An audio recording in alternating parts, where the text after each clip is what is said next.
কলম্বিয়ায় বেড়াতে গিয়ে বিদেশি পর্যটকরা পড়ছেন ভয়াবহ এক মাদকের ফাঁদে। ডেভিলস ব্রেথ নামের এই মাদক ব্যবহারে তারা হয়ে পড়ছেন জম্বির মতো। নিজের ওপর নিয়ন্ত্রণ হারিয়ে অপরাধীদের ইচ্ছে মতো কাজ করে যাচ্ছেন।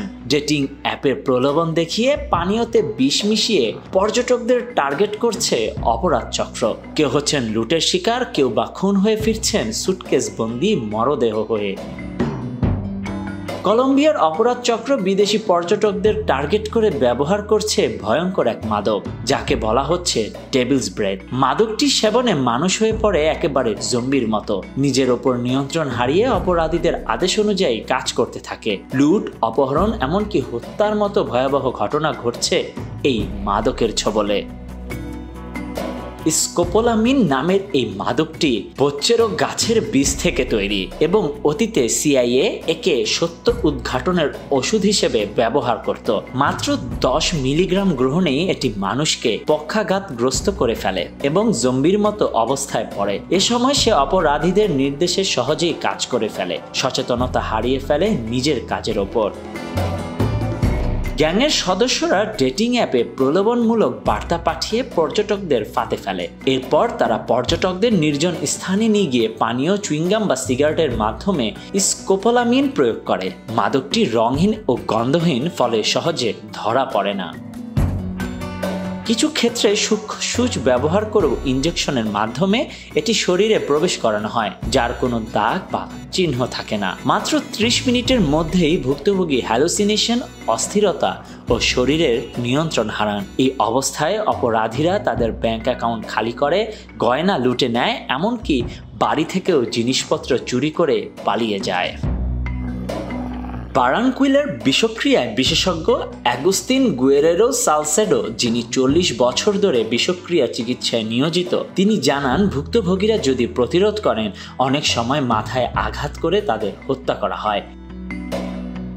2019 সালের একটি ঘটনায় নিহত হন আলেসান্দ্রো কোয়াত্তি নামে এক 38 বছর বয়সী ইতালীয় বিজ্ঞানী। তিনি বেড়াতে গিয়ে সান্তা মার্তা শহর থেকে নিখোঁজ হন। পুলিশের ধারণা, গ্রিন্ডারে ফাঁদে পড়ে তিনি সান হোসে দেল প্যান্ডো এলাকায় একটি পরিত্যক্ত বাড়িতে গিয়েছিলেন। ময়না তদন্তে দেখা যায় মাথায় আঘাতে তার মৃত্যু হয়। পরে মরদেহ কেটে সুটকেসে ভরে শহরের বিভিন্ন স্থানে ফেলে দেওয়া হয়। ধারণা করা হয় মাফিয়া সংঘর্ষের নাটক সাজিয়ে তদন্তকারীদের বিভ্রান্ত করার চেষ্টা হয়েছিল।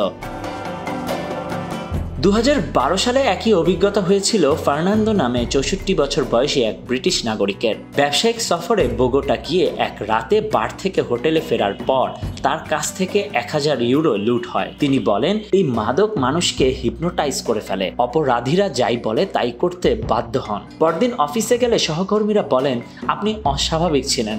পরে টেস্ট করে দেখা যায় আমি ড্রাগড হয়েছিলাম। স্কোপোলামিনের ঝুঁকি এতটাই বেড়েছে যে যুক্তরাষ্ট্রের দূতাবাস 2023 সালের জুনে কলম্বিয়ায় ভ্রমণরত মার্কিন নাগরিকদের জন্য বিশেষ সতর্কতা জারি করে। শুধু মেডেলিন শহরেই 2023 সালের শেষ 3 মাসে বিদেশ পর্যটকদের বিরুদ্ধে চুরির হার বেড়েছে 200%। 2023 সালের নভেম্বর থেকে ডিসেম্বরের মধ্যে 8 জন মার্কিন নাগরিক স্কোপোলামিনের প্রভাবে মারা যান বা হত্যার শিকার হন বলে জানিয়েছে যুক্তরাষ্ট্র দূতাবাস। যুক্তরাজ্যেও এই মাদক ব্যবহার করে খুনের ঘটনা ঘটেছে। 2019 সালে ডায়না ক্রিস্টিয়া ও তার প্রেমিক জোয়েল ওসে ডেটিং অ্যাপ ব্যবহার করে আইরিশ নৃত্যশিল্পী আদ্রিয়ান মারিফকে হত্যা করে। তারপরে আরও একজনকে বিষ খাইয়ে হাসপাতালে পাঠায়। ঘটনার প্রেক্ষিতে ক্রিস্টিয়াকে 16 বছরের কারাদণ্ড ও যাবজ্জীবন এবং ওসেইকে কমপক্ষে 32 বছরের জন্য যাবজ্জীবন দেওয়া হয়। ইউনিভার্সিটি অফ ওয়েস্ট লন্ডনের বিষবিজ্ঞান বিভাগের অধ্যাপক প্রফেসর কামিয়ার আফারিনকিয়া বলেন, দ্বিতীয় বর্ষের বিশ্ববিদ্যালয় ছাত্র বোচ্চেরো গাছ থেকে 90% বিশুদ্ধ স্কোপোলামিন তৈরি করতে পারে। তিনি আরও বলেন, এই মাদক স্প্রে করলেও রক্ত মিশে যেতে পারে। আঙ্গুলে মাখানো, বিজনেস কার্ড, ফল জুসে মেশানো বা গ্রেপফ্রুট জুসের মাধ্যমে প্রয়োগে এটি দ্রুত কাজ করে। স্কোপোলামিন মস্তিষ্কে ঘুম পাড়িয়ে দেয়, স্মৃতিশক্তি মুছে দেয় এবং মানুষ অপরাধীর নির্দেশ মেনে চলে, এমনকি নিজের গোপন তথ্য বলে দেয়, বলেন তিনি। ডক্টর সারা ককবিল, একজন অবসরপ্রাপ্ত ফার্মাসিস্ট ও বিষবিজ্ঞান বিশেষজ্ঞ, জানান এই মাদক বেশি মাত্রায় গ্রহণ করলে মস্তিষ্কে স্থায়ী ক্ষতি হতে পারে। Desk report, news now 24।